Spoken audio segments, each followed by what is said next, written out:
الحقيقه واكيد حضراتكم فاكرين كلامي. اتحاد الكوره اصدر بيانا اعلن فيه انه توصل لاتفاق تسويه مديونيات مع نادي الزمالك، وكان اعلن عن المديونيه. وانا قلت لكم بدل المره الف مره اللي بيحصل، احنا هنا بنعشق سياسه حب على راس خالك يا واد. فحب يعني ايه عندنا في الصعيد كده يعني، او في الفلاحين يعني بوس على دماغه. طيب ماشي.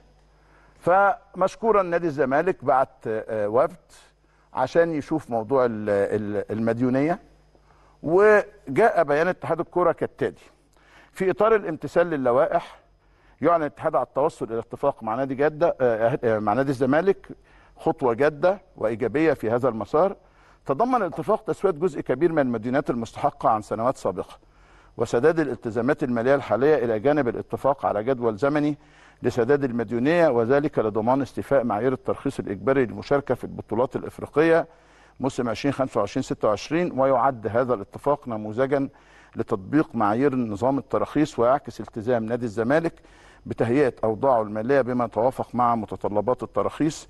وتنفيذا للاتفاقيه فقد تم فتح نظام تسجيل اللاعبين نادي الزمالك بما يسمح بقيد اللاعبين الجدد، وتعد هذه بقى من استراتيجيه الاتحاد والكلمتين اللي احنا عارفينهم يعني. طيب هي ايه الاتفاقيه؟ لان النادي الاهلي النهارده قال لك اعلني عن مديونات الانديه لدى اتحاد الكوره، وقول لي ايه جدول تسويه المديونات المستحقه دي، طالما في مبدا تكافؤ فرص وتحقيق العداله بين الانديه، لان الموسم هيبدا يوم الجمعه، فلازم اتحاد الكوره يكون سداد المديونات المستحقه للاتحاد وفقا لمعايير واحده. يعني ايه؟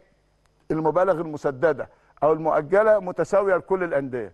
الاهلي قال لك يا سيدي طبق لي مبدا اللعب المالي النظيف، ما تسويش في منح التراخيص بين اللي بيلتزم بسداد ديونه وبين اللي بيتعثر. وهذا كلام منطقي ومقبول ومعقول.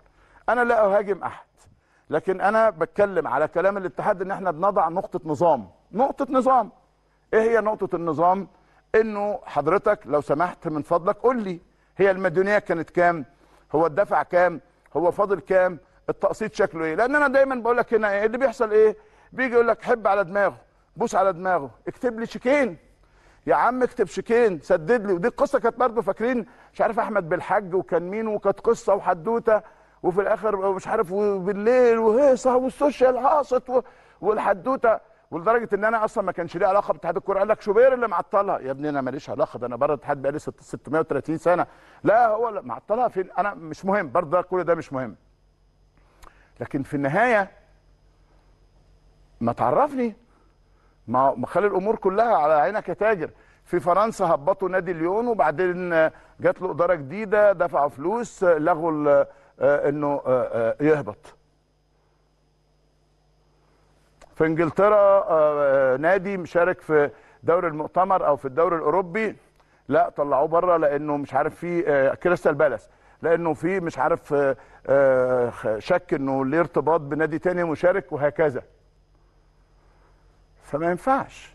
يعني حضرتك وضح لي الدنيا كلها عشان الناس تبقى عارفه. جميل انك بتسعى انك تاخد فلوسك، بس مش شيك واحنا عليا كام 30، طب ادفع 3. ده اللي حصل المره اللي فاتت. فمش هتبقى نفس القصه.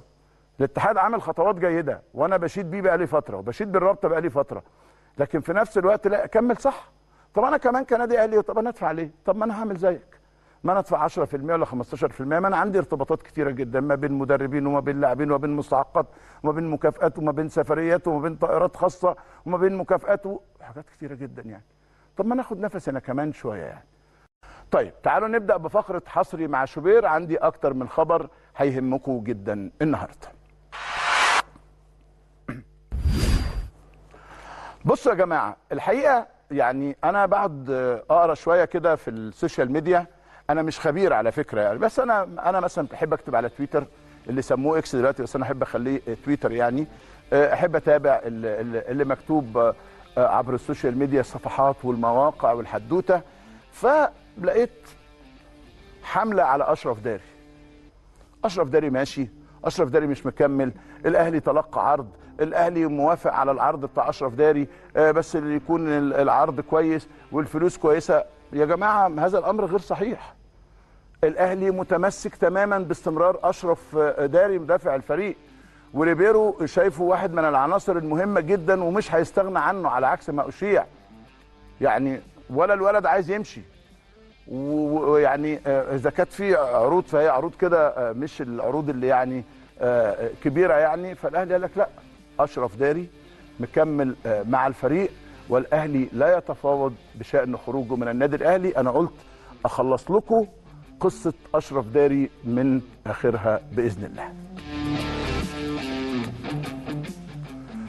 طيب الموضوع الثاني هو موضوع احمد نبيل كوكا، لانه كلام كتير على كوكا، وانا قلت لكم الدنيا قريبه، وبالفعل الرقم اللي الاهلي طلبه وصل اللي هو 750,000، لكن المشكله هي في كيفيه الدفع. ما اقدرش اخد انا 750,000 على 4-5 اقساط يعني، فالاهلي عايز قسط كبير وبعد كده قسط وخلاص يعني، ياخد 450 مثلا ولا 400 وبعدين ياخد 350، ياخد 500 وبعدين ياخد 250 والقصه تخلص يعني. فالنادي الاهلي قال للقاسم باشا عندك 48 ساعه، قاسم باشا ده اسم النادي، 48 ساعه عشان نوقع لك العقود والدنيا تخلص يعني. احنا متفقين على كل حاجه، كل نقاط الخلاف احنا خلصناها.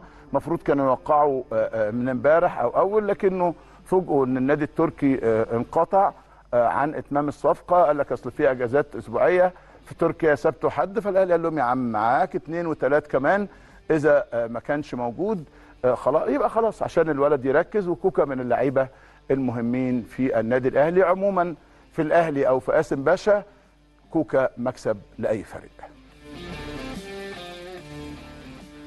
في قرار مهم لاداره المسابقات برابطه الانديه هتطبقه عشان تمنع اضاعه الوقت في الدوري.